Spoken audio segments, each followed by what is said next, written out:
परम पूजनीय स्वामी जी, भारत स्वाभिमान के सभी सम्माननीय बहनों भाइयों, विश्व मुक्त खेती और समृद्ध किसान, इस विषय पर मैं आपसे बात करूंगा। हमारे भारत देश में एक बहुत पुरानी कहावत है और उस कहावत में ऐसा कहा जाता है, उत्तम खेती मध्यम बान, करे चाकरी कुकर निदान। ये हिंदी में कहावत है। इसका अर्थ ये होता है कि खेती जीवन में सबसे उत्तम काम है, सबसे अच्छा काम है, सर्वश्रेष्ठ काम है, और व्यापार करना मध्यम दर्जे का काम है, बीच के स्तर का काम है, और नौकरी करना किसी की भी ये सबसे निचले दर्जे का काम है। इसको कुत्ते जैसा काम माना गया है कि जो कुत्ता करता है वो काम नौकरी करने जैसा है। करे चाकरी कुकर निदान, कुकर कुत्ते को कहते हैं। तो हमारे यहां नौकरी करना सबसे खराब काम है, व्यापार करना उससे थोड़ा बेहतर काम है, और खेती करना सबसे अच्छा, सबसे उत्तम काम है। ये भारत में हजारों साल से चला आया। लेकिन पिछले 25-30 वर्षों में कुछ उल्टा हो गया हमारे देश में। पिछले 25-30 वर्षों में ऐसा हो गया है कि खेती सबसे खराब काम है, व्यापार अभी भी मध्यम दर्जे पर है, और नौकरी सबसे अच्छा काम हो गया है। इस देश में जो भी बेरोजगार किसी व्यक्ति को आप मिलेंगे और पूछेंगे भाई क्या करना चाहते हो, तो नौकरी करना चाहता है। अच्छी खासी पढ़ाई लिखाई करके भी नौकरी ही करना चाहता है। बड़े बड़े हमारे देश के विद्यार्थी, बड़े बड़े से मतलब जो इंजीनियरिंग पढ़ते हैं, मैनेजमेंट की पढ़ाई करते हैं, डॉक्टरी की पढ़ाई करते हैं, 5-7 साल लगातार मेहनत करते हैं, लाखों करोड़ों रुपए खर्च करते हैं, उनसे भी पूछो तो वो भी नौकरी करना ही चाहते हैं। किसी न किसी नौकरी में उनको जगह मिल जाए, सरकार की नौकरी हो या निजी क्षेत्र की हो, प्राइवेट सेक्टर की हो, तो नौकरी इस समय सबसे अच्छा काम हो गया भारत में। व्यापार अभी भी मध्यम दर्जे पर है, और खेती सबसे खराब काम हो गया। खेती सबसे खराब काम क्यों हो गया हमारे देश में? उसका कारण यह है कि जो खेती सबसे अच्छा हुआ करता था आज से 40 साल पहले, वो अब सबसे खराब है, क्योंकि खेती में खर्चा तो बहुत बढ़ गया, आमदनी नहीं बढ़ी। जिस अनुपात में खर्चा बढ़ा उस अनुपात में आमदनी नहीं बढ़ी। हमारे किसान जो खेती करते हैं इस देश में, उनका पिछले 20-25 वर्षों में कितना खर्चा बढ़ा है, आप अंदाजा लगाना चाहें तो कुछ आंकड़े बताता हूं। हमारे किसान खेती करते हैं, सबसे ज्यादा खर्चा करते हैं वो urea, DAP, super phosphate, single super phosphate, रासायनिक खाद खरीदने में। ये जो रासायनिक खादें हैं पिछले सालों में कितनी महंगी हुई हैं। 1990-91 में यूरिया का एक पैकेट लगभग 60 से 70 रुपए के बीच में आता था, और एक पैकेट 50 किलो का होता था। अब 2009 में वो यूरिया का पैकेट खरीदें तो लगभग 270 रुपए का आता है। वो सरकारी आंकड़ा है, और अगर गैर सरकारी आंकड़े की बात करूं तो यूरिया का 50 किलो का बोरा 350-400 रुपए तक भी बिकता जाता है हमारे देश में, जिसको ब्लैक में बिक्री हम कहते हैं। इसी तरह एक जमाने में 3-4 रुपए किलो तक डीएपी आता था, अब वो डीएपी 23 रुपए किलो है। एक जमाने में 2-2.5 रुपए किलो का सिंगल सुपर फॉस्फेट होता था, 40 रुपए किलो है। माने अगर आप इसको अनुपात में निकालें या गुने में निकालें तो यूरिया पिछले 10-15 वर्षों में 7 गुना महंगा हो गया, डीएपी तो लगभग 8 से 9 गुना महंगा हो गया, सिंगल सुपर फॉस्फेट 7-8 गुना महंगा हो गया। इसी तरह से किसान के काम आने वाला डीजल, जो कभी 3-3.5 रुपए लीटर बिका करता था, अब 38-40 रुपए लीटर, 10 गुना महंगा हो गया। माने किसान के खर्चे लगातार बढ़ रहे हैं, 5 गुने, 7 गुने, 8 गुने, 10 गुने।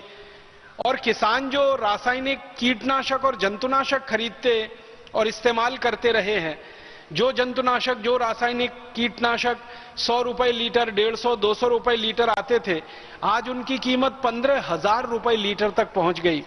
20,000 रुपए लीटर तक हमारे यहां जंतुनाशक और कीटनाशक बिक रहे हैं। तो सैकड़ों गुना महंगा किसानों के लिए जंतुनाशक, कीटनाशक, और कई गुना महंगी खाद, रासायनिक, ये सब किसानों के खर्चे तो बहुत बढ़ गए हैं। लेकिन खेती से होने वाली आमदनी उस अनुपात में नहीं बढ़ रही है। किसान का गेहूं आज से करीब 15-16 साल पहले 7 से 8 रुपए किलो बिकता था, अब वो 10 रुपए किलो है। तो गेहूं के भाव में बढ़ोतरी मुश्किल से मुश्किल 15-20% हुई है और रासायनिक खाद के भाव में बढ़ोतरी 7 से 8 गुना ज्यादा हो गई है। अगर प्रतिशत में आप निकालेंगे तो सैकड़ों प्रतिशत में वृद्धि हुई है खाद की कीमत में, लेकिन गेहूं की कीमत जो खरीदने वाली है सरकार के द्वारा 20% की ही वृद्धि हुई है। इसी तरह धान की बात करें, आज धान खरीदा जाता है सारे भारत देश में 700 से 800 रुपए क्विंटल और आज से 12-13 साल 15 साल पहले तक खरीदा जाता था 500 रुपए क्विंटल। तो धान की कीमत में भी 20-25% की बढ़ोतरी हुई है। लेकिन धान पैदा करने के लिए जो यूरिया, डीएपी, सुपरफॉस्फेट लगता है या कीटनाशक लगते हैं, उनकी कीमतों में 700-800% की वृद्धि हो चुकी है। तो किसान जो बेचे उसकी कीमत तो ज्यादा बढ़ती नहीं है, किसान जो बाजार से खरीदे वो कई गुना ज्यादा महंगा हो गया है। तो पूरी की पूरी खेती घाटे में चली गई है। अब इस घाटे की खेती को करने में किसान की जो समस्या आ रही है वो ये कि वो जब भी खेती करता है, फसल निर्माण करता है, फसल उत्पादन होती है, बिक्री होते ही सारा पैसा किसान के हाथ से निकल जाता है। वो या तो खाद खरीदने वाली कंपनियों के जेब में, या कीटनाशक खरीदने वाली बेचने वाली कंपनियों की जेब में, या किसान के लिए बीज बेचने वाली कंपनियों की जेब में। किसान के पास कुछ नहीं बचता। तो दैनिक जीवन के काम चलाने के लिए किसान फिर कर्ज लेना शुरू करता है, फिर कर्ज का ब्याज भरना पड़ता है, फिर और कर्ज बढ़ जाता है, फिर और ब्याज देना पड़ता है। और आपको शायद जानकर यह तकलीफ होगी, दुख होगा कि भारत में किसान अकेला एक समूह है जो चक्रवर्ती ब्याज देता है कर्ज पर। हम शहरों में रहते हैं और शहरों में रहने के लिए मकान बनाना पड़ता है, बैंक से कर्ज लेते हैं, साधारण ब्याज दर पर हमें बैंक का कर्ज मिल जाता है। हम शहरों में रहते हैं, गाड़ियां चाहिए हमको, गाड़ी खरीदने के लिए साधारण ब्याज दर पे कर्ज मिल जाता है।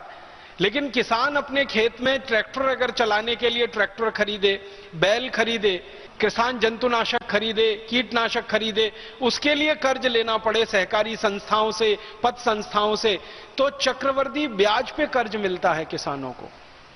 और आप जानते हैं चक्रवर्ती ब्याज दुनिया में सबसे खतरनाक होती है। मैं एक दिन ऐसे ही मनोरंजन के लिए एक छोटा सा आकलन कर रहा था कि मैं अगर चक्रवर्ती ब्याज की दर पर कहीं से कर्ज ले लूं, मान लीजिए 1% की चक्रवर्ती ब्याज की दर पर 100 रुपए का कर्ज मैं ले लूं, मात्र 1% की चक्रवर्ती ब्याज की दर पर 100 रुपए का कर्ज ले लूं, तो 250 से 300 साल में वो कर्ज इतना हो जाता है कि संपूर्ण भारत देश की पृथ्वी के बराबर का सोना अगर मैं वापस कर दूं तो कर्ज मुक्त नहीं हो सकता। इतना खतरनाक होता है चक्रवर्ती ब्याज का चक्कर। आप में से गणित के कोई विद्यार्थी रहे हो तो आप इसका अंदाजा लगा सकते हैं। हमारा किसान इसी चक्रवर्ती ब्याज के चक्कर में फंसा हुआ है।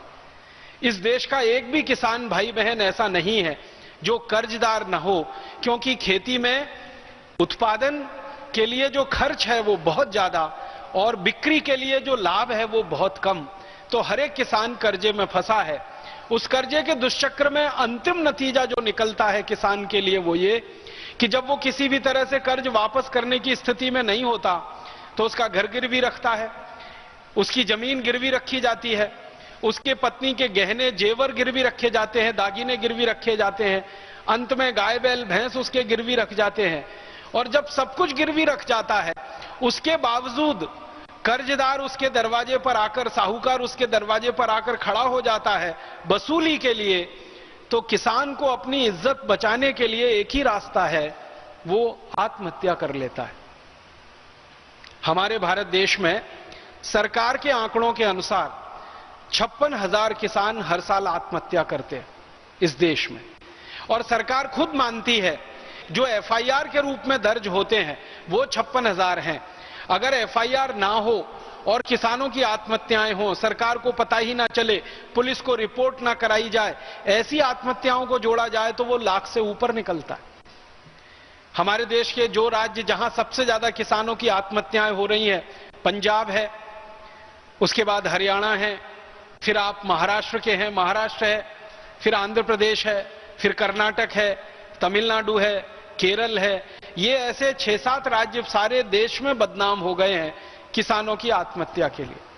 भारत सरकार समय समय पर आत्महत्या करने वाले किसानों के परिवारों का सर्वेक्षण कराती है और उन परिवारों से पूछा जाता है कि आखिर अब बताइए आपके घर में परिवार में आत्महत्या क्यों हुई।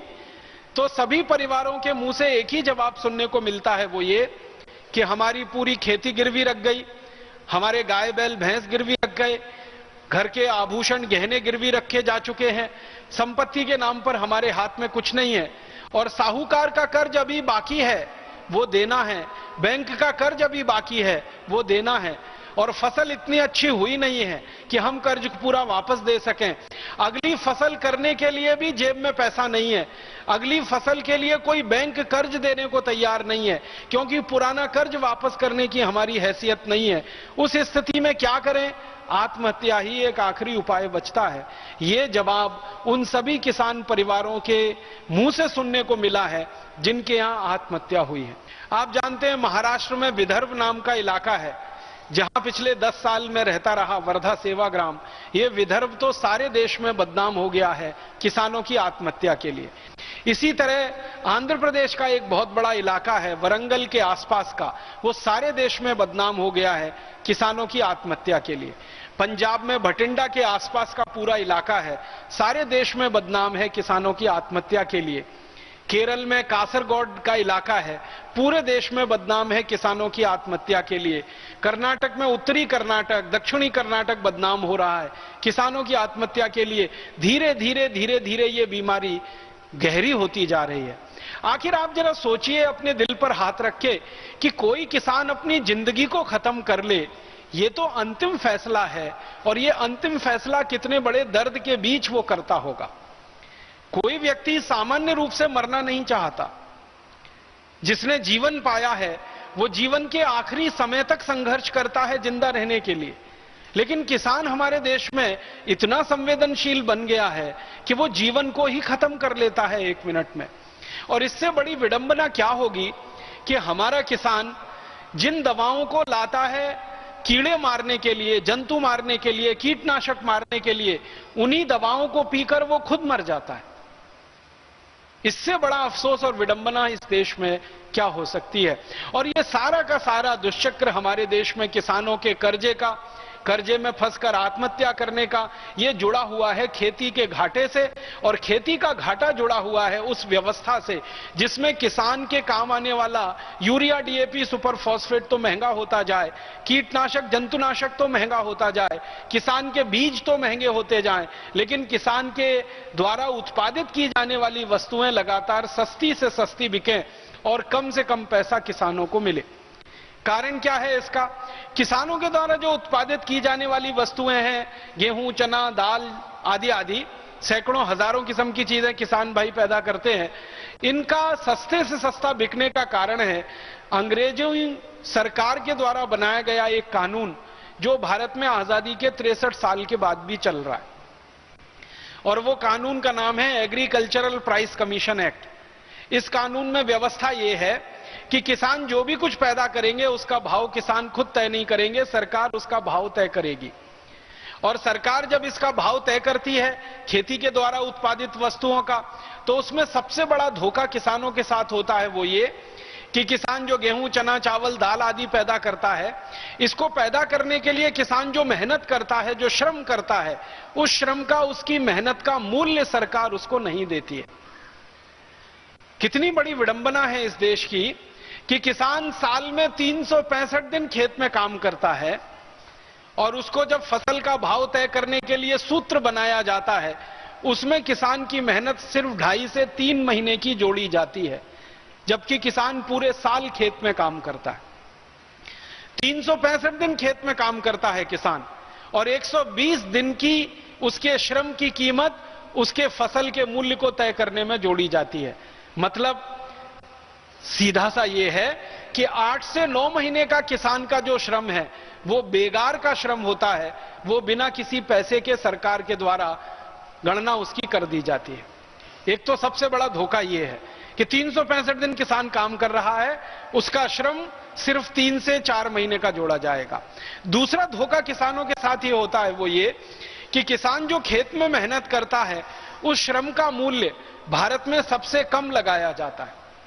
अगर कोई व्यक्ति बैंक में नौकरी करे, चतुर्थ क्लास कर्मचारी होने की स्तर की, उसका भी श्रम का मूल्य किसानों से ज्यादा है। हमारे देश के बैंक में काम करने वाला चतुर्थ श्रेणी का कर्मचारी एक दिन में बड़े आराम से 300 से 400 रुपए अपनी मेहनत का, श्रम का मूल्य पा लेता है, लेकिन किसान को अपनी मेहनत का, अपने श्रम का एक दिन का मूल्य 100 रुपए से ज्यादा कभी सरकार के द्वारा दिया नहीं जाता।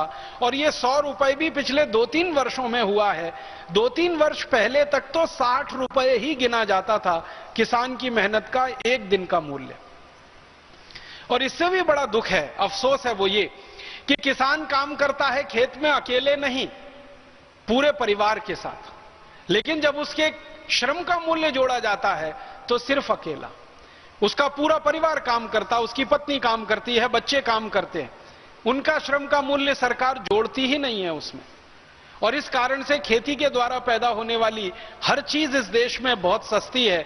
गेहूं 10-11 रुपए किलो, चावल 6-7 रुपए किलो में सरकार खरीद लेती है, कपास वगैरह 12 से 15 रुपए किलो में खरीद लिया जाता है, बहुत आंदोलन हो तो 20 रुपए किलो का भाव मिल जाता है। शुगर केन, गन्ना, वो सबसे सस्ता खरीदा जाता है इस देश में किसानों के खेतों में से। और सबसे एक और मुश्किल की बात है कि किसानों से ये सब सरकार खरीद लेती है और उसका भुगतान 1-1 साल तक किसानों को नहीं होता। आप सब महाराष्ट्र के रहने वाले हैं, गन्ना बेचने के लिए किसान जो जो मिलों में जाता है, शुगर मिल में जाता है, वहां के रिकॉर्ड्स आप चेक कर लीजिए, किसी भी किसान को कोई भी शुगर मिल तुरंत भुगतान नहीं करती। 6 महीने के बाद, 8 महीने के बाद, साल भर के बाद, कहीं कहीं तो 2-2 साल के बाद। और ये जो महाराष्ट्र की कहानी है वो पूरे देश की कहानी है। कपास बेच देते हैं किसान, 6-6 महीने, साल भर उनका भुगतान नहीं होता है। सरकार उसको बेचकर मुनाफा कमाती रहती है, धंधा करती रहती है, किसान की जेब में पैसा नहीं आ पाता। तो इन सब कारणों से किसान की आमदनी हमेशा कम रहती है और खर्चे उसके हमेशा से ज्यादा रहते हैं। कितनी बड़ी विडंबना है। आप इसको दूसरे तरीके से सोचने की कोशिश करिए कि अगर मैं किसान हूं, आप किसान हैं, बाजार में जाकर एक साबुन खरीदें 15 रुपए का, तो 15 रुपए का 100 ग्राम साबुन खरीदने के लिए 1.5 किलो गेहूं बेचना पड़ जाएगा। 15 रुपए का 100 ग्राम साबुन खरीदने के लिए कम से कम 2 किलो धान बेचना पड़ जाएगा। अगर 1.5 किलो गेहूं का मूल्य हम जांचने की कोशिश करें तो 1.5 किलो गेहूं से अगर आटा बना दिया जाए, आटे की रोटी बना दी जाए, तो 2 परिवार के लिए पर्याप्त होगी। तो जितने में 2 परिवार का पेट भर जाएगा, उतने रुपए का गेहूं बेचकर एक 100 ग्राम साबुन हम बाजार से खरीद पाएंगे। मतलब सीधा सा ये है कि साबुन का मूल्य और उसकी कीमत बहुत ज्यादा है, गेहूं का मूल्य और उसकी कीमत बहुत कम है।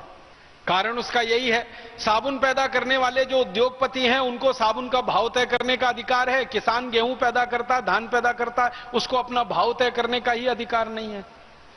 और तय भी करे तो सरकार इस फॉर्मूले से तय करती है कि उद्योगों में पैदा होने वाली वस्तुओं की कीमतें अलग तरीके से तय की जाती हैं, खेती में पैदा होने वाली चीजों की कीमतें बिल्कुल अलग तरीके से तय की जाती हैं। उद्योगों में जो श्रमिक काम करते हैं उनका श्रम मूल्य बाजार के हिसाब से होता है और किसान जो खेतों में काम करता है उनका श्रम मूल्य सबसे कम होता है।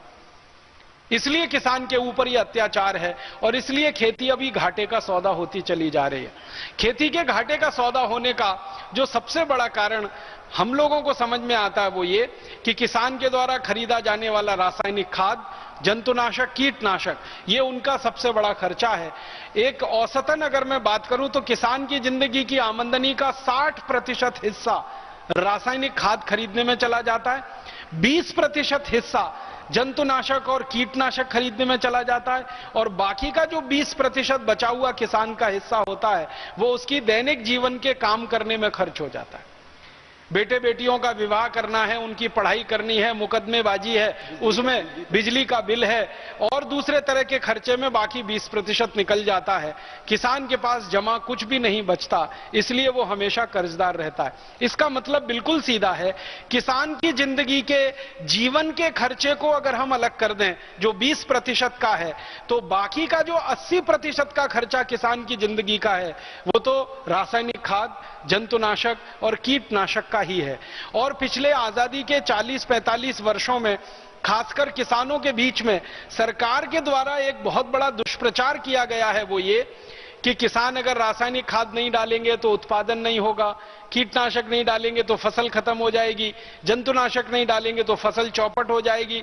तो पिछले 40 साल से भारत के बहुत सारे कृषि वैज्ञानिक और कृषि विश्वविद्यालय हमारे किसानों को यह समझाते चले आ रहे हैं कि आपको तो रासायनिक खाद डालना ही पड़ेगा, आपको तो जंतुनाशक डालना ही पड़ेगा, कीटनाशक डालना ही पड़ेगा, बिना उसके खेत में उत्पादन नहीं होगा। तो ये जो डर और भय हमारे किसान भाइयों के मन में बैठ गया, इस डर और भय का अंतिम दुष्परिणाम यह है कि किसानों की जिंदगी का 80% खर्चा रासायनिक खाद, कीटनाशक और जंतुनाशक में जा रहा है। भारत के बारे में जरा जानने की कोशिश करें कि ये रासायनिक खाद, कीटनाशक, जंतुनाशक कितने बड़े पैमाने पर इस्तेमाल हो रहा है और इसका अंतिम परिणाम क्या हो रहा है। तो भारत सरकार के सन 2004-2005 के जो आंकड़े हैं वो मैं आपके सामने रखना चाहता हूं, क्योंकि अभी 2008 और 2009 के आंकड़े सरकार ने जारी नहीं किए हैं। जो सबसे लेटेस्ट सरकार के डेटा हैं, स्टैटिस्टिक्स हैं, वो 2005 और 2004 के हैं।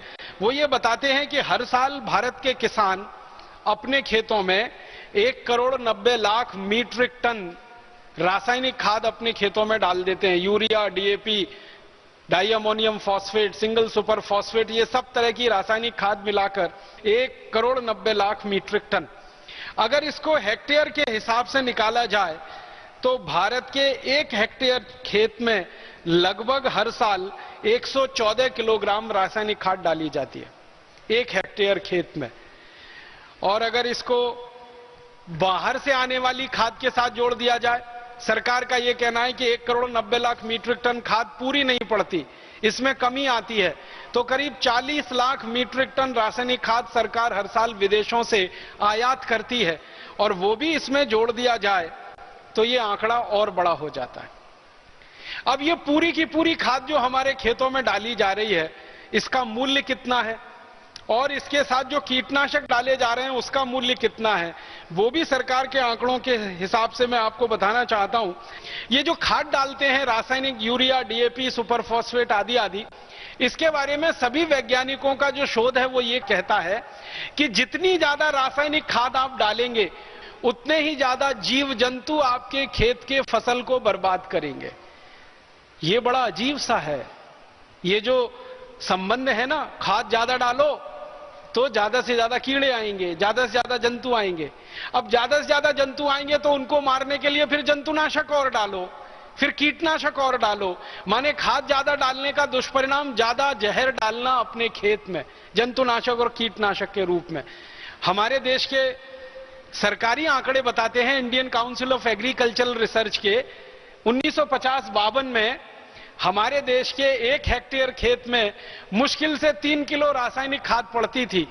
तब हमारे देश में जंतुनाशक और कीटनाशक सबसे कम बिकते थे।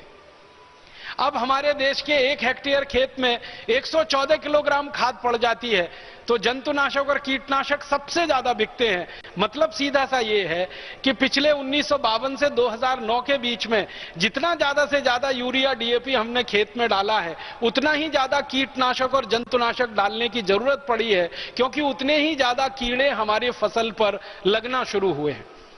ये चक्कर क्या है, ये जरा समझना चाहिए। सरल शब्दों में मैं समझाना चाहता हूं। होता क्या है कि जब हम यूरिया, डीएपी, सुपरफॉस्फेट खेत में डालते हैं तो खेत की मिट्टी में किसान की मदद करने वाले, फसल की मदद करने वाले करोड़ों करोड़ों जीव होते हैं। आपने बचपन में थोड़ा भी विज्ञान पढ़ा होगा, कृषि विज्ञान, तो आपने 2 शब्द पढ़े होंगे, एक मित्र जीव और एक शत्रु जीव। एक मित्र कीट और एक शत्रु कीट। हमारे खेत की मिट्टी में किसानों की मदद करने वाले भी जीव हैं और किसानों को नुकसान पहुंचाने वाले भी हैं।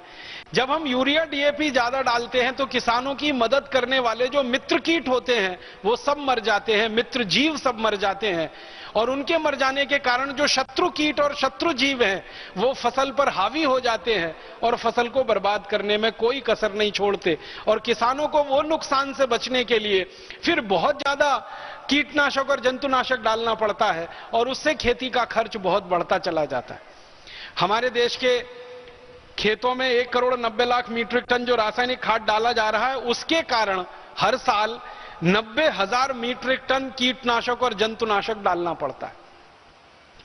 अब 90,000 मीट्रिक टन जंतुनाशक और कीटनाशक हम खेत में डाल देते हैं और 1,90,00,000 मीट्रिक टन रासायनिक खाद डाल देते हैं। दोनों जहर अगर मिला लिया जाए तो ये कहां पहुंचेगा और किस स्तर पर हमको प्रभावित कर रहा है, इसको जरा समझें। हमारे भारत में 115 करोड़ लोग रहते हैं जो भोजन करते हैं।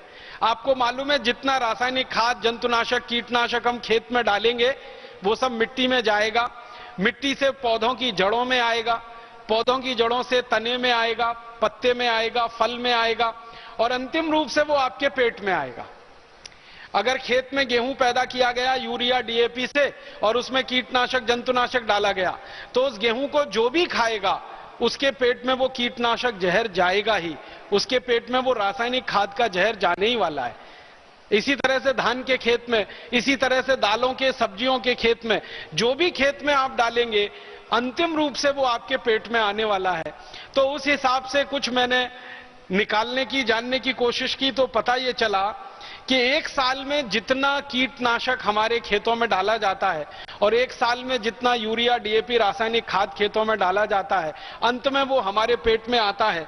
तो भारत देश के हर व्यक्ति के पेट में साल में 1 किलो 700 ग्राम तो रासायनिक खाद चला जाता है, 1 किलो 700 ग्राम।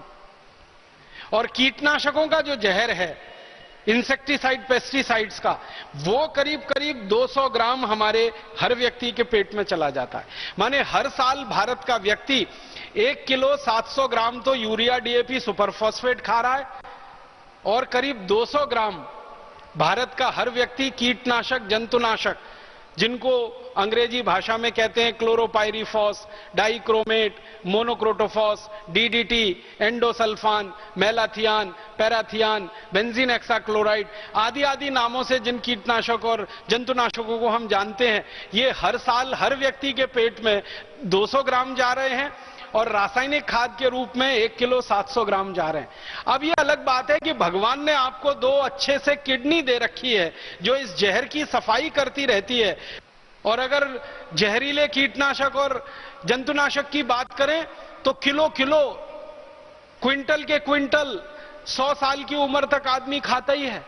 और इसका अंतिम दुष्परिणाम क्या है कि आप जब ये यूरिया खा रहे हैं, डीएपी खा रहे हैं, सुपर फॉस्फेट खा रहे हैं और जहरीले कीटनाशक, जंतुनाशक खा रहे हैं तो अंत में आपके शरीर को जो बीमारियां हो रही हैं और उससे जो मौतें पूरे देश में हो रही हैं वो हमारे लिए बहुत ही दर्दनाक है।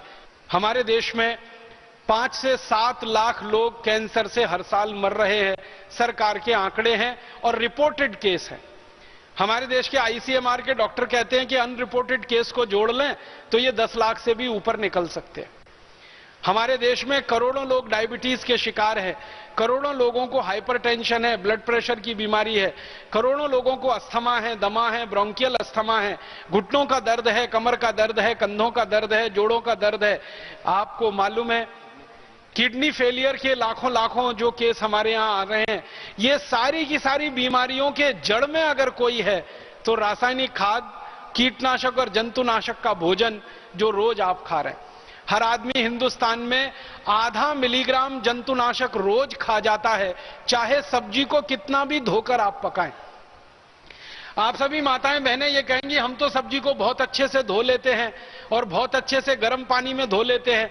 कई कई बहनें तो उनको कुछ घोल डालकर, पोटेशियम परमैंगनेट के घोल में डालकर धो लेती हैं। आप कितना भी धो लीजिए, आधा मिलीग्राम जहर तो रोज जाना ही है आपके शरीर में सब्जियों के माध्यम से। और यही जहर इकट्ठा होते होते आपको भयंकर बीमारियों का कारण। हमारे देश में कई विशेषज्ञों ने कुछ गंभीर शोध किए हैं। मैं उनकी 2-3 बातें जो बहुत महत्व की हैं आपसे कहना चाहता हूं कि आजकल हमारी माताओं में और पुरुषों में नपुंसकता की जो बीमारी बहुत तेजी से बढ़ी है। बहुत सारी माताएं, बहुत सारे पुरुष बच्चा पैदा करने में असमर्थ हैं, संतान का सुख लेने में असमर्थ हैं। इसका मूल जो कारण है वो जंतुनाशक और कीटनाशक का भोजन है। फिर हमारे देश में ब्रेन कैंसर, फिर हमारे देश में ब्लड कैंसर, इन दोनों के सबसे ज्यादा जो केसेस बढ़ रहे हैं उसका कारण जंतुनाशक, कीटनाशक और जहरीला रासायनिक भोजन है। फिर हमारे यहां डायबिटीज के बारे में सबसे ज्यादा शोध की है जिन वैज्ञानिकों ने। उनका कहना है कि डायबिटीज 200% ज्यादा खतरा पैदा कर देती है उन लोगों को जो जहरीले जंतुनाशक और कीटनाशक का खाना खाते हैं। माने एक व्यक्ति अगर सामान्य खाना खाता है जिसमें जहर नहीं है और दूसरा व्यक्ति जो जहर वाला खाना खाता है, कीटनाशक और जंतुनाशक और रासायनिक खाद का, तो जो जहर वाला खाना खा रहा है उसको 200% ज्यादा संभावना है डायबिटीज होने की बनिस्बत की उसके के जो शुद्ध खाना खा रहा है। इसी तरह कैंसर के बारे में कहते हैं 300% ज्यादा संभावनाएं हैं कैंसर होने की जो जहरीला भोजन खा रहे हैं अपने जीवन में। न्यूरोलॉजिकल डिसऑर्डर आपको बहुत ज्यादा होने की संभावना है, तो ये जहरीले कीटनाशक जंतुनाशक। वैज्ञानिकों ने अब तक जो शोध की है वो बताते हैं 48 किस्म की ऐसी बीमारियां जिनका इलाज नहीं है दुनिया में किसी पैथी के पास, एलोपैथी के पास आदि आदि जो प्रचलित चिकित्सा पद्धति है सारी दुनिया में। 48 ऐसी बीमारियां जो सबसे गंभीर मानी जाती हैं जिसमें cancer, diabetes, hypertension, asthma, bronchial asthma, tuberculosis और आपका न्यूरोलॉजिकल डिसऑर्डर्स और ब्रेन के बहुत सारे प्रॉब्लम्स, ये सब जहरीले कीटनाशक जंतुनाशक का दुष्परिणाम है। तो खेतों में डाला जाता है यूरिया, डीएपी, अंत में आता है हमारे शरीर में दुष्परिणाम हमको होता है। खेतों में डाला जाता है जहर, एंडोसल्फान, मेलाथियान, पैराथियान, अंत में हमारे शरीर में आता है जहर बनके और हमको दुष्परिणाम करता है। तो भारत के 115 करोड़ लोगों का भोजन तो जहरीला हो ही गया है और उस जहर के कारण हमें जो बीमारियों के ठीक होने पर खर्चा करना पड़ता है, बार बार स्वामी जी के मुंह से आप सुनते हैं 7 लाख करोड़ रुपए का दवाओं का खर्चा हमारा बढ़ गया है। ये 7 लाख करोड़ का सारा खर्चा एक ही दुष्परिणाम में से निकल रहा है और वो है जहरीली खेती, विषयुक्त खेती, खेतों में डाले जाने वाला रासायनिक खाद और कीटनाशक और जंतुनाशक। ये तो एक दुष्परिणाम है। दूसरा दुष्परिणाम है वो किसानों को प्रत्यक्ष है। किसानों को दुष्परिणाम क्या है? किसानों की जिंदगी के खून पसीने की कमाई का लगभग लाखों करोड़ों रुपया, अगर ठीक से मैं कहूं तो 4,80,000 करोड़ रुपया किसानों की जिंदगी के खून पसीने की कमाई का ये रासायनिक खाद और जहरीले कीटनाशक खरीदने में बर्बाद हो जाता है। किसानों का खर्चा हो रहा है 4,80,000 करोड़ यूरिया, डीएपी और जंतुनाशक कीटनाशक खरीदने में, और वो सारा का सारा हमारे शरीर में आता है। फिर हमें बीमारियों का इलाज कराने में खर्च करना पड़ रहा है करीब 7 लाख करोड़। अगर दोनों खर्चे को मिला दिया जाए तो लगभग 12 लाख करोड़ रुपए हमारे देश का सीधे बर्बाद हो रहा है खेतों में जो यूरिया, डीएपी और कीटनाशक का जहर डाला जा रहा है उसके कारण। और आप जानते हैं ये 12 लाख करोड़ रुपए की रकम कितनी बड़ी रकम है। ये भारत सरकार के एक साल के बजट से 2 लाख करोड़ रुपए ज्यादा है। भारत का एक साल का बजट 10 लाख करोड़ का है, उससे भी 2 लाख करोड़ रुपए ज्यादा की रकम हमारी खर्च हो रही है ये यूरिया, डीएपी, सुपर फॉस्फेट आदि आदि का खेतों में इस्तेमाल करने से। तो एक तो प्रत्यक्ष नुकसान है वो किसानों को, और दूसरा परोक्ष नुकसान है वो भारत के 115 करोड़ नागरिकों को। और एक तीसरा नुकसान है वो ये कि ये 4,80,000 करोड़ रुपए जो किसानों के द्वारा खर्च किया जाता है, इस खर्चे में भारत सरकार लगभग 1,20,000 करोड़ की सब्सिडी देती है यूरिया, डीएपी और कीटनाशकों पर, और वो सब्सिडी का सारा खर्चा सरकार आपकी जेब में से निकालती है टैक्स के रूप में। तो तीसरा खर्चा आपकी जेब पर डाका सरकार के द्वारा। आप सरकार को टैक्स देते हैं विकास का काम करने के लिए, उस टैक्स के पैसे में से 1,20,000 करोड़ रुपए सरकार खर्च कर देती है यूरिया, डीएपी और कीटनाशक कंपनियों को दे देते हैं वो, ताकि किसानों को ये आसानी से और सस्ता उपलब्ध हो जाए। तो आपकी जेब से भी पैसा जा रहा है, किसान की जेब से भी पैसा जा रहा है, अंत में आप बीमार पड़ रहे हैं, वो पैसा भी आपको लाखों करोड़ों में खर्च करना पड़ रहा है। तो आप बोलिए कि ये जहरीली खेती और ये विषयुक्त खेती जो हमारे देश में चल रही है, इससे लाभ किसको हो रहा है?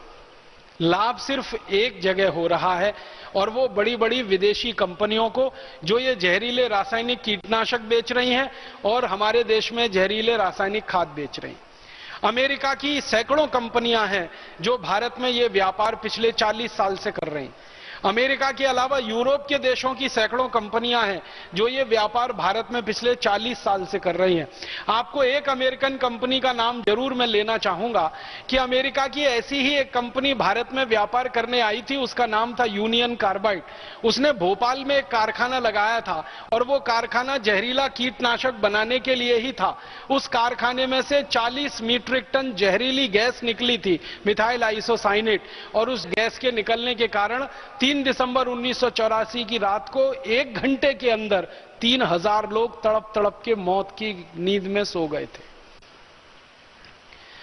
और सरकारी आंकड़ों के अनुसार कुल मिलाकर 17,000 लोग उसमें मरे थे और 1 लाख से ज्यादा लोग हमेशा के लिए विकलांग हो गए थे। वो एक अमेरिकन कंपनी की कहानी यूनियन कार्बाइड। इसी तरह से अमेरिका की एक कंपनी बायर, इसी तरह से अमेरिका की एक कंपनी पार्क डेविस, सैकड़ों सैकड़ों अमेरिका की कंपनियां इस देश में जहरीले कीटनाशक का व्यापार कर रही हैं और उन कंपनियों को सबसे ज्यादा मुनाफा हो रहा है। जो पैसा किसान खर्च कर रहे हैं कीटनाशक जंतुनाशक खरीदने में, वो सारा इन कंपनियों की जेब में जा रहा है। और रासायनिक खाद जो हमारे देश के किसान खरीद रहे हैं, उसका पैसा भी भारत देश से बाहर जा रहा है, क्योंकि रासायनिक खाद बनाने के लिए केमिकल की जरूरत पड़ती है। उस केमिकल का नाम है नेफ्था, और ये केमिकल भारत में ज्यादा पैदा नहीं होता, ये विदेशों से आयात करना पड़ता है, क्योंकि ये केमिकल पेट्रोलियम बाई प्रोडक्ट है और भारत में पेट्रोल ज्यादा पैदा होता नहीं, कच्चा तेल ज्यादा पैदा होता नहीं। तो जिन देशों में कच्चा तेल ज्यादा पैदा होता है वहां से नेफ्था खरीदना पड़ता है, फिर उससे हम ये रासायनिक खाद बनाते हैं। तो अंत में सारा का सारा पैसा किसानों की जेब से निकलकर विदेशों में या किसानों की जेब से निकलकर विदेशी कंपनियों के खातों में जमा हो रहा है। माने हर साल का जो हम 12 लाख करोड़ रुपया फालतू में बर्बाद कर रहे हैं इस देश का, वो या तो अमेरिका को समृद्ध बना रहा है, अमेरिकन कंपनियों को समृद्ध बना रहा है, यूरोप की कंपनियों को समृद्ध बना रहा है, किसानों को गरीब और कंपनियों को अमीर, ऐसा बनाने की व्यवस्था हमारे देश में चल रही है। और मुझे बहुत अफसोस है ये कहते हुए कि जिन बड़ी बड़ी विदेशी अमेरिकन यूरोपियन कंपनियों का ये कीटनाशक जंतुनाशक हमारे देश में बिकता है, आप ये बोलेंगे आखिर ये किसान उसको खरीदते क्यों हैं, जरूरत क्या है? तो मैं आपको बताऊं कि इन कंपनियों के बड़े बड़े एजेंट गांव-गांव में घूमते रहते हैं और किसानों को ये समझाते रहते हैं, देखो ये बहुत अच्छा कीटनाशक आया, ये बहुत अच्छा जंतुनाशक आया, एक स्प्रे करो तो सब कीड़े मर जाते हैं, एक स्प्रे करो तो सब जंतु मर जाते हैं, और धीमे से कहते हैं बस कीमत इसकी 15,000 रुपए लीटर है। फिर किसान को समझाया जाता है कि 15,000 रुपए लीटर भी तुमको महंगा नहीं पड़ेगा, क्योंकि एक कीटनाशक है जो 1500 रुपए लीटर है, वो तुम 35-40 बार स्प्रे करोगे, उससे अच्छा यह है कि ये 15,000 रुपए लीटर का 1-2 बार ही स्प्रे कर लो। तो इस तरह के कैलकुलेशन में किसानों को फंसाकर वो कंपनियां अपना खूब माल बेच लेती हैं और किसान भोले वाले सीधे साधे उसको खरीद लेते हैं। किसानों से जब हम बात करते हैं कि भाई आप इनके चक्कर में क्यों फंस जाते हैं, तो वो अपनी राम कहानी सुनाते हैं। वो कहते हैं कीड़ा आ गया फसल पर, अब क्या करें, फसल चौपट हो जाएगी, उसको बचाना है, क्योंकि अगला फसल लगाने के लिए कर्ज लेना है, कर्ज के लिए ब्याज देना है, तो पैसे तो हाथ में चाहिए, तो फसल बर्बाद होते हुए हम नहीं देख सकते, तो किसी भी कीमत पर यह फसल बचानी है, इसके लिए कितना भी बड़ा खर्च हम करने को तैयार हो जाते हैं। ये किसानों की अपनी कहानी। तो ये दोनों तरह से दुष्चक्र चलता है और अंत में किसान पिसता है और आप सब इस जहरीले आक्रमण के शिकार होकर बीमारियों में फंसते चले जाते हैं। मैं आपको एक छोटी सी जानकारी और देना चाहता हूं कि हमारे देश में ये जो कंपनियां जहर बेच रही हैं, ये जहर किस किस राज्य में कितना कितना बिक रहा है और कैसे उनका इस्तेमाल किसानों के बीच में करवाया जा रहा है, कुछ राज्यवार आंकड़े हैं। सबसे ज्यादा ये जहर जो डाला जा रहा है वो उत्तर प्रदेश में है।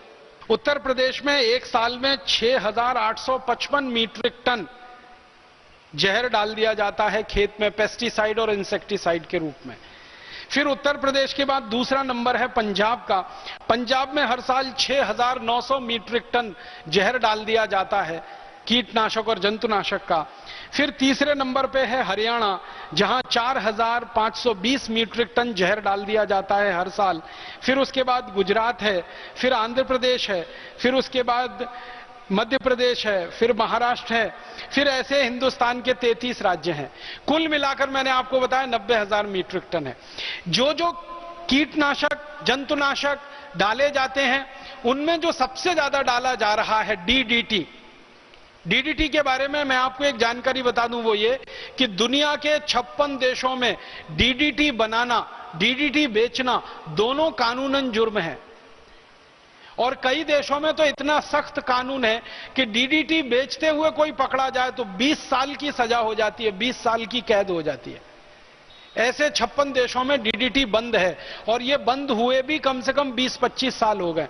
तो दुनिया के 56 देशों में जो डीडीटी बंद है बनाना बेचना, वो डीडीटी भारत में धड़ल्ले से बन रहा है और धड़ल्ले से बिक रहा है और धड़ल्ले से इस्तेमाल किया जा रहा है और अंत में आपके शरीर में आ रहा है। सबसे ज्यादा इस्तेमाल हो रहा है डीडीटी का। फिर दूसरे नंबर पर सबसे ज्यादा इस्तेमाल हो रहा है एंडोसल्फान का। फिर तीसरे नंबर पर सबसे ज्यादा इस्तेमाल हो रहा है मेलाथियान का। फिर बेंजीन हेक्साक्लोराइड, क्लोरोपाइरीफॉस, फिर लिंडेन, फिर मोनोक्रोटोफॉस।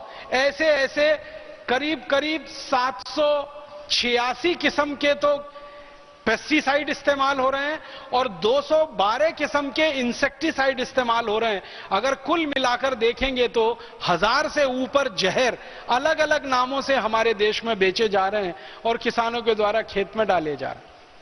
एक और जो गंभीर बात है जो मैं आपसे कहना चाहता हूं कि ये जहर में जो करीब 1100 किस्म के कीटनाशक और जंतुनाशक भारत में डाले जा रहे हैं, इनमें से 50% जंतुनाशक और कीटनाशक उन देशों में पूरी तरह से बंद हैं जिन देशों की कंपनियों के द्वारा भारत में बेचे जा रहे हैं। जैसे अमेरिका की बहुत सारी कंपनियां भारत में वो जहरीले कीटनाशक बेच रही हैं जो अमेरिका में बनाना और बेचना जुर्म है। जर्मनी की बहुत सारी कंपनियां हमारे यहां ऐसे कीटनाशक बेच रही हैं जो जर्मनी में बनाना और बेचना बंद है। हमारे देश में ब्रिटेन की बहुत सारी कंपनियां, हॉलैंड की बहुत सारी कंपनियां, डेनमार्क की बहुत सारी कंपनियां ऐसे जहरीले कीटनाशक भारत में बेच रही हैं जो उनके देशों में 20 साल से बंद हैं। माने जिन चीजों को वो अपने यहां पैदा नहीं करते, बिकवाते नहीं, उनको भारत में ला लाकर उनकी कंपनियां डंप कर रही हैं, बेच रही हैं और भारत को पूरा विष का भंडार धीरे धीरे उन्होंने बना दिया है। मैं आपको एक बहुत गहरी बात कहना चाहता हूं, वो ये कि दुनिया भर के वैज्ञानिक जो पिछले 40 साल से कीटनाशक और जंतुनाशकों पर शोध कर रहे हैं, पेस्टिसाइड, इंसेक्टिसाइड पे काम कर रहे हैं, सभी वैज्ञानिकों का एक ही निष्कर्ष है, वो ये कि जो भी जहर हम खेत में डालते हैं कीड़े मारने के लिए या जंतु मारने के लिए, वो मात्र अपने लक्ष्य में 2% ही काम में लगता है। 98% जहर तो प्रदूषण बढ़ाने में खर्च हो जाता है। इसको और समझाऊं सरल भाषा में, मान लीजिए खेत में कोई कीड़ा आके बैठ गया, कोई फसल है उस पर कोई कीड़ा आ गया, मान लीजिए नाम लेके कहता हूं अमेरिकन बोलवॉर्म आ गया। कपास के पौधे पर सबसे ज्यादा लगने वाला हमारे यहां कीड़ा है, उसको अमेरिकन बोलवॉर्म कहते हैं। ये आ गया, लग गया। अब इसको मारने के लिए जो जहर छिड़का जाएगा, वो पूरा जहर अगर 10 लीटर है, कल्पना करिए, या 100 लीटर है, तो 100 लीटर में 2 लीटर ही जहर काम में आएगा कीड़े को मारने के लिए। 98 लीटर जहर चला जाएगा मिट्टी में, पानी में और हवा में, जो प्रदूषण करेगा मिट्टी, पानी और हवा को। माने मात्र 2% ही काम में आता है कीटनाशक और जंतुनाशक। 98% तो मिट्टी को खराब करता है, पानी को खराब करता है, हवा को खराब करता है। आप पूछेंगे जी मिट्टी को कैसे खराब करता है? वो तो सीधे सीधे है कि सारा जहर मिट्टी में जाकर मिलेगा और मिट्टी में यह जहर सैकड़ों सैकड़ों साल तक स्थापित रहता है, वो खत्म नहीं होता। और जानते हैं ये चक्र कैसे चलता है? मिट्टी में चला गया सारा जहर, कीड़े को मारने में काम आया 2%, 98% चला गया मिट्टी में। फिर बारिश हुई, बारिश का पानी मिट्टी पर गिरा, पानी के साथ वो बहता हुआ कीटनाशक आ गया नदियों में, और नदियों से बह बहकर वो कीटनाशक चला गया आपके जमीन के नीचे पानी के रिसाव के साथ। और जमीन के नीचे के पानी में जाकर वो जहर अगर मिल गया तो वो भूमिगत पानी में जहर मिल गया। अब वो भूमिगत पानी को आप निकालेंगे पंप के द्वारा, और पंप के द्वारा वो निकालेंगे और वो पानी फिर आप पिएंगे तो वो जहर अंत में आपके पेट में आ गया।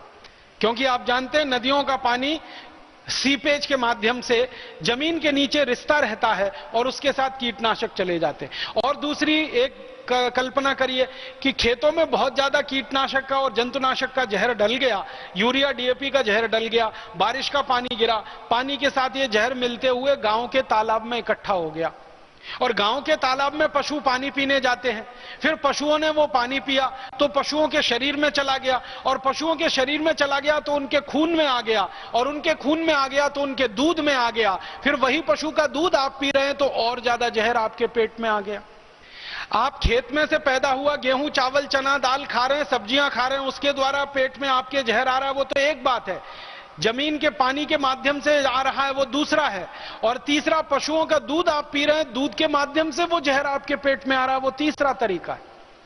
और फिर उसके बाद क्या होता है, आप में से बहुत सारे किसान भाई बहन इस बात को जानते हैं, नासिक जिले से यहां अगर कोई आए हुए कार्यकर्ता हैं तो नासिक में अंगूर की द्राक्ष की बहुत जबरदस्त खेती होती है, और आप जाकर देखिए कि किस तरह से उस पर फव्वारा फेंका जाता है, ऑक्सैलिक एसिड का किस तरह से स्प्रे किया जाता है।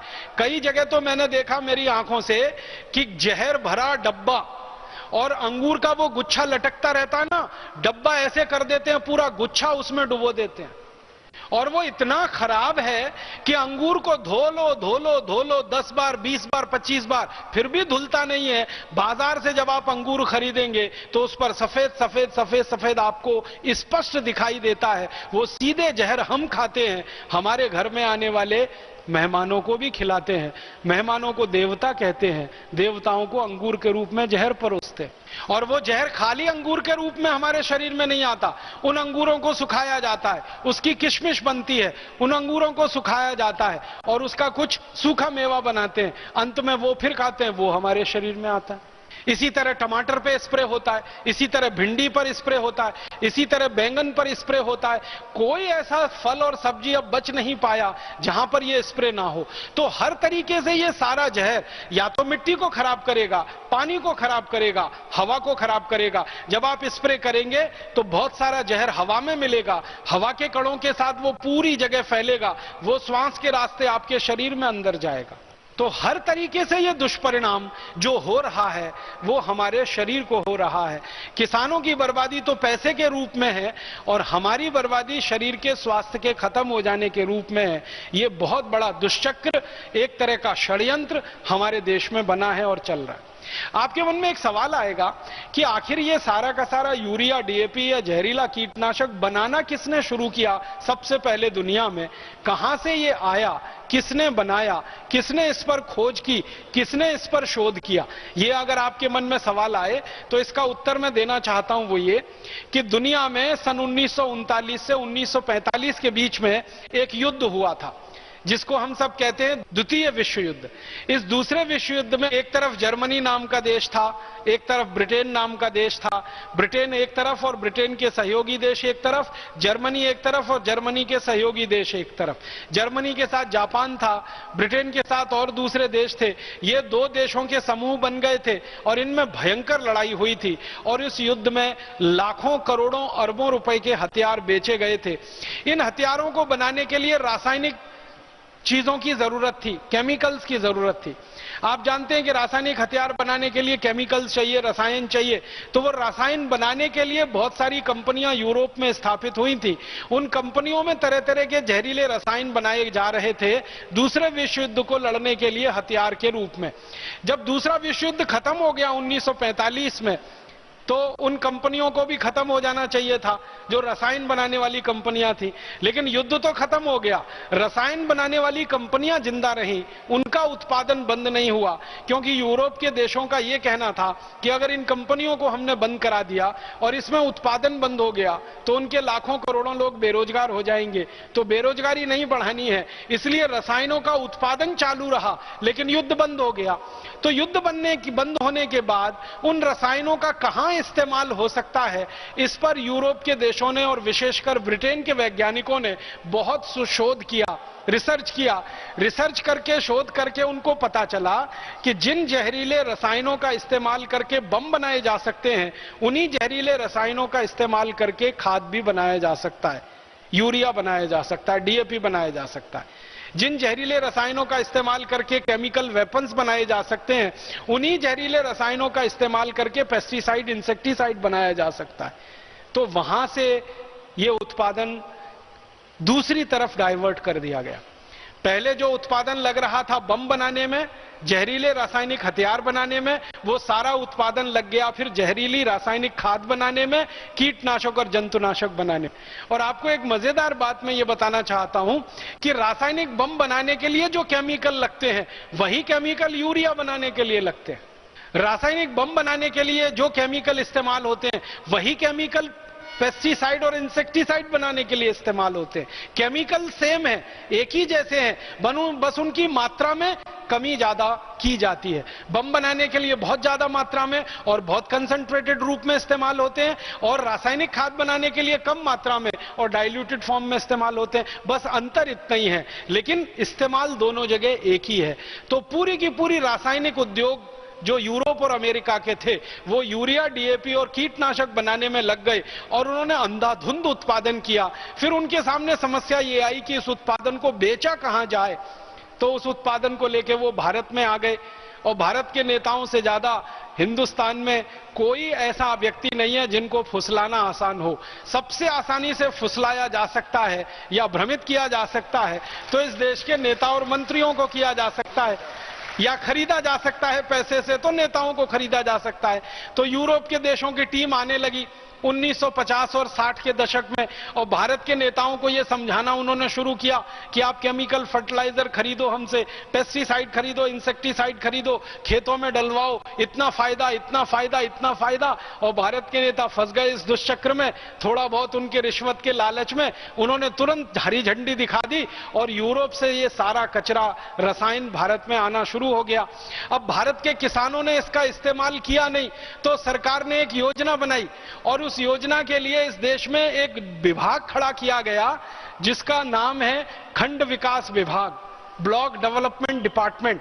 उसमें एक अधिकारी नियुक्त किया गया जिसको आजकल कहते हैं बीडीओ, ब्लॉक डेवलपमेंट ऑफिसर। इस अधिकारी का एक ही काम होता था गांव-गांव जाना, किसानों को फुसलाना और उनके खेत में यूरिया डलवाना। किसान डालते नहीं थे यूरिया, तो ये जो बीडीओ स्तर के अधिकारी होते थे ये किसानों को कहते थे मुफ्त में ले लो, मुफ्त में डालो, तो भी किसान तैयार नहीं होते थे, तो जबरदस्ती उनके खेतों में डलवाते थे। और यूरिया एक ऐसा जहर है जैसे शराब होती है ना, किसी आदमी को जिसने जिंदगी में कभी शराब ना पी हो, जबरदस्ती एक दो बार आप पिला दो, फिर ऐसा चस्का लगता है कि वो खरीद के पीने लगता है। वैसे ही हमारी मिट्टी के साथ हुआ। हमारी मिट्टी ने हजारों साल से कभी ये रसायन को चखा नहीं था, इसका स्वाद नहीं मालूम था। मिट्टी में जबरदस्ती ये डाला गया रासायनिक खाद और कीटनाशक, मिट्टी को उसका स्वाद लग गया और मिट्टी फिर व्यसनी हो गई और वो जहरीली होती चली गई। फिर किसानों ने खरीद खरीद के डालना शुरू किया। पहले किसान एक पैकेट डालता था 50 किलो का, फिर 1 एकड़ में 2 पैकेट, फिर 3 पैकेट, अभी तो 10-10, 12-12 पैकेट 1-1 एकड़ में डाल देते हैं यूरिया, डीएपी का। ये कहानी शुरू हुई यूरोप की कंपनियों को मुनाफा दिलाने के लिए। दूसरे विश्व युद्ध में जो रसायन बनाए थे उनका क्या इस्तेमाल किया जाए युद्ध खत्म होने के बाद, उसका दिमाग लगाकर उन्होंने जो रास्ता निकाला वो अंत में जाकर खत्म हुआ भारत के खेतों पर, और उसने बर्बाद कर दिया हमारी करोड़ों हेक्टेयर जमीन को और लाखों करोड़ों किसान को।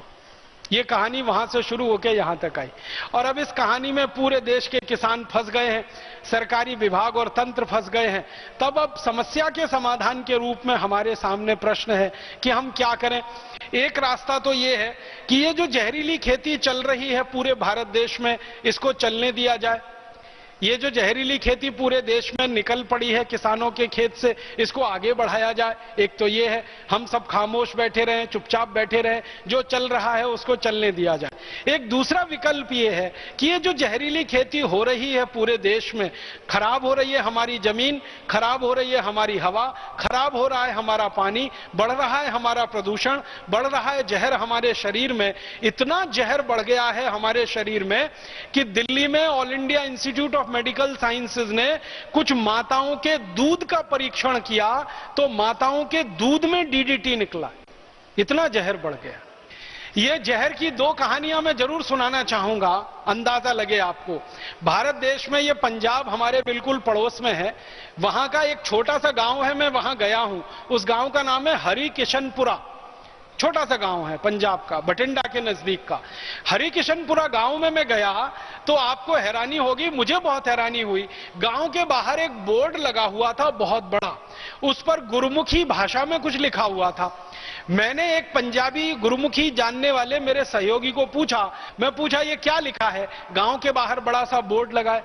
तो उसने बड़ी गंभीरता से कहा कि राजीव भाई, इस पर लिखा हुआ है ये हरिकिशनपुरा पूरा का पूरा गांव बिकने के लिए तैयार है, कोई खरीदार हो तो संपर्क करे। आपको तो इस पे हंसी आएगी, लेकिन मुझे तो रोना आ गया। मैंने कहा ये क्या लिखा? उसने कहा यही लिखा है। मैंने कहा सच? कि उसने कहा बिल्कुल सच, ये गांव बिकने को तैयार है। तो क्यों? तो उन्होंने कहा ये तो नहीं मालूम, गांव में चलो तो पूछते। तो हम गांव में गए, एक सरदार जी से सबसे पहले मुलाकात हुई। हमने उनको पूछा कि आपके गांव के बाहर बोर्ड लगा है कि गांव बिकाऊ है, बिकने को तैयार है। उसने कहा कि इस गांव का हर किसान परिवार 6 लाख रुपए का कर्जदार है। हम में से किसी में इतनी हैसियत नहीं है कि हम हमारा कर्ज वापस कर सकें, इसलिए हमने ये बोर्ड लगा दिया है कि कोई आए और हमारे गांव को खरीद ले, हर परिवार को 6 लाख रुपए दे दे। हम ये कर्ज हमारा चुकाना चाहते हैं और जिंदगी भर के लिए जो हमारा गांव खरीदेगा उसकी गुलामी करने को हम तैयार हैं। हम बहुत दुखी हैं, हम बहुत परेशान हैं, हर परिवार पर 6 लाख रुपए का कर्ज है। वो भाई को हमने पूछा ये कर्ज कैसे हो गया? तो उन्होंने कहा इस गांव की मुख्य फसल है वो कपास है, और कपास की फसल पर 35 बार हमको स्प्रे करना पड़ता है जहरीली दवाओं का। 35 बार कपास की फसल पर 35 बार स्प्रे करना पड़ता है। क्यों? तो उन्होंने कहा इतने कीड़े आते हैं, इतने जंतु आते हैं कि हमारी फसल पूरी खराब हो जाती है, इसलिए 35 बार स्प्रे करते हैं। और स्प्रे करने के लिए दवाएं खरीदते हैं, 15-15 हजार रुपए लीटर की दवाएं खरीदते हैं, उसका स्प्रे करते हैं। कई बार वो स्प्रे भी फेल हो जाता है, फसल भी चौपट हो जाती है, साहूकार से कर्ज लेकर अगली फसल लगानी पड़ती है। इस चक्कर में हमारा कर्ज हर परिवार पर 6 लाख रुपए हो गया। फिर वो सरदार जी को मैंने पूछा कि आज से 40 साल पहले आपके यहां खेती करते थे तो भी ऐसे ही स्प्रे करते थे? उन्होंने कहा बिल्कुल नहीं करते थे, 40 साल पहले तो कोई स्प्रे नहीं करता था। क्यों? क्योंकि फसल पे कीड़ा लगता ही नहीं था।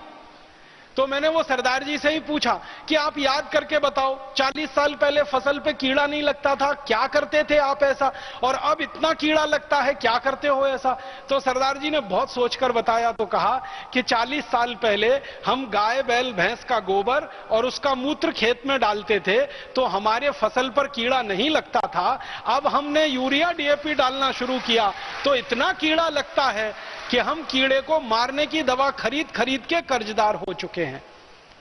ये हरिकिशनपुरा गांव की कहानी है। और आपको यह सुनकर और दुख होगा कि ये हरिकिशनपुरा जैसा भारत में कोई एक गांव नहीं है, ऐसे भारत में हजारों गांव हैं जो इतने कर्जे में डूबे हुए हैं, बिकने को तैयार हैं।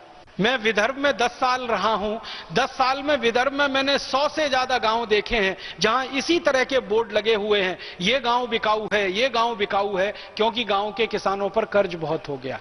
ये एक कहानी। एक और कहानी मैं सुनाना चाहूंगा आपको कि ये यूरिया डीएपी और जहरीले कीटनाशकों का क्या दुष्परिणाम होता है। मैं एक बार गया था केरल के जिले कासरगोड में। कासरगोड एक जिला है केरल का, कर्नाटक के बॉर्डर पे है। कर्नाटक का एक जिला है उडुपी। उडुपी जहां से समाप्त होता है, कासरगोड जिला वहीं से शुरू हो जाता है। तो उडुपी और कासरगोड के बीच का इलाका, वहां एक गांव है, उसका नाम है पडरे। पडरे गांव में सबसे ज्यादा खेती होती है काजू की, और काजू का फसल ऐसा ही फसल है जिसमें सबसे ज्यादा कीड़ा लगता है। जैसे कपास की फसल पर सबसे ज्यादा कीड़ा लगता है, वैसे ही काजू की फसल पर सबसे ज्यादा कीड़ा लगता है। पडरे गांव में करीब 4,500 एकड़ जमीन पर काजू के बागान हैं, काजू के पेड़ लगे हुए।